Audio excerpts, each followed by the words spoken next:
Good morning, beautiful people. So, I want to talk a little bit about trauma. I learned my hypnotherapy technique from Marissa Peer. And Marissa Peer always says that there are three areas in which our needs are not met. And I notice it. So, one is when we have trauma. So, one is that we don't feel like we're enough. Two, that we feel like nothing is available for us. And three, that we don't feel lovable. And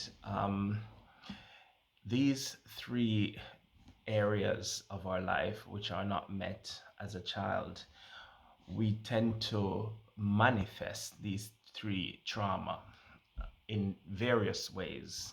So let's take I am not lovable, for example, and maybe you're going to see yourself in this one.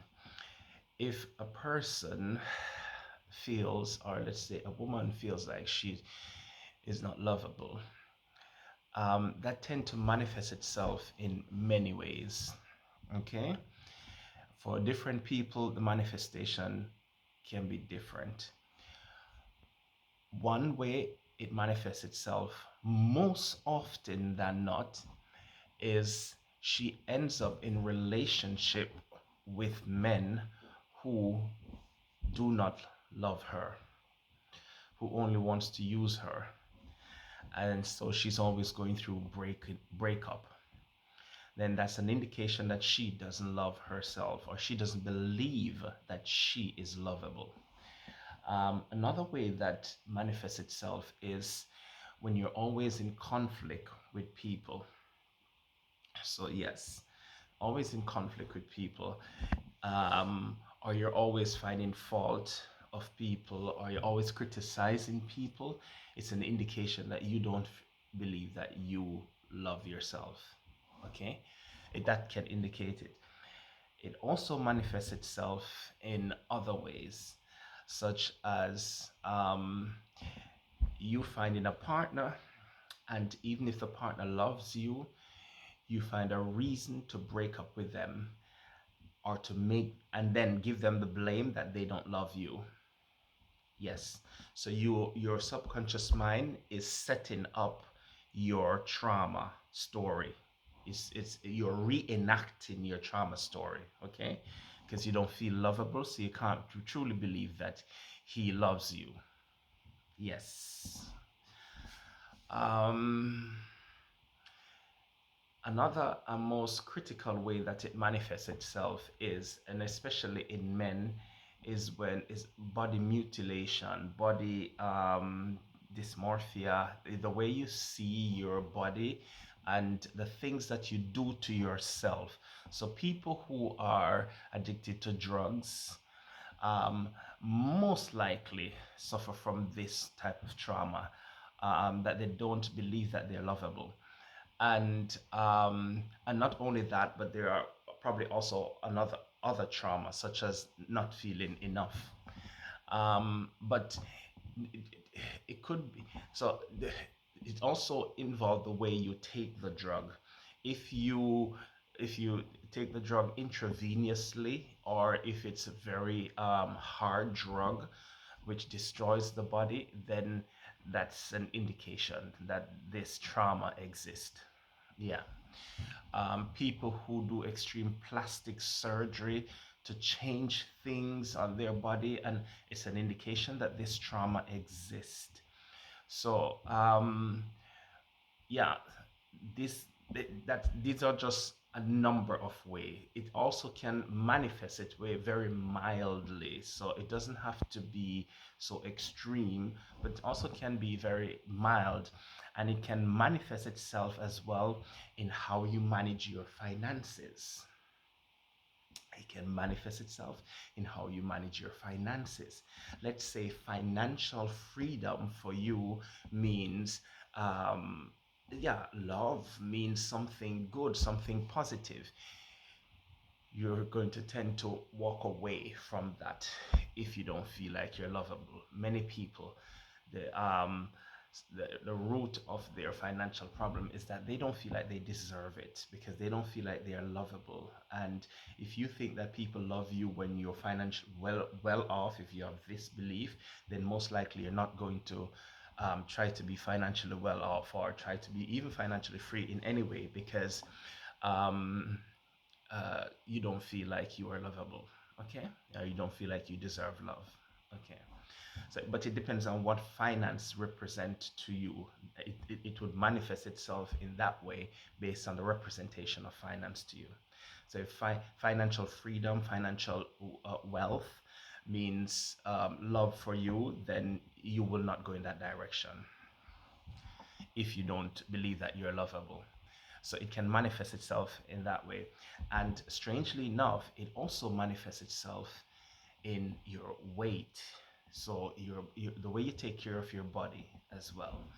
Um, uh, some people who do not feel like they're lovable, it sometimes manifests itself in overeating. So you make yourself look undesirable.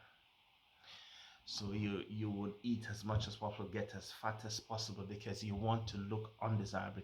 You are adhering to the mind has to make the belief true. So it does anything to make the belief true. So by doing that, you're making the belief true. Okay? You're making the program true. So for some people, it can be that. Okay? It's not all people who are overweight or have issue with their weight is that, but some people it is that. So that is a core belief underlying their weight. And for some people, the manifestation is a combination of these things. So it's not only like the weight, but it could be the weight and drugs, the weight and alcohol use, the weight and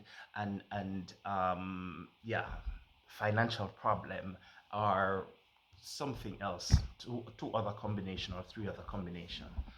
And so the moment when you change that core belief, you see that those other things fall away. So this is how hypnotherapy works. Once you get to the core beliefs and you dismantle those, and you go to you, basically all negative belief is a lie. And you might say, okay, I grew up with a mother who she used to take drugs. She didn't like me, and she repeatedly tell me that she didn't like me, and it's because of me why her life is disrupted. So how can that be a lie? That I don't love myself, that I'm not lovable. How can that belief be a lie? Well, when we go back to these circumstances with you, what we tend to show you is the fact that your mother did not have the capacity to love you, because she was busy with herself. She was busy with her trauma. So she was incapacitated by her trauma. It has nothing to do with you and your lovability. You are lovable always, and that will not change. Your mother just didn't have the capacity or the wherewithal to love you. Okay? Because you have to understand that we're coming in a world where our parents have trauma and are dealing with trauma. Okay? So once our parents are dealing with trauma, it can be that their trauma prevents is so heavy, manifest in such a heavy way, that it prevents them from meeting the needs that we have. But if they do not meet the need that we have when we are born, it doesn't mean that we are unlovable or not enough or nothing is available for us. That's not it. It's just that the parent that we have did not provide it, or couldn't provide it, because they were incapacitated by their own trauma. So that is the lie that we have to dismantle. So I hope you understand a little bit more about trauma. I just wanted to let you know that. And the next thing I want to let you know before I go is that hypnotherapy is the fastest, safest, and easiest way to deal with your trauma. Thank you very much. Have a nice day.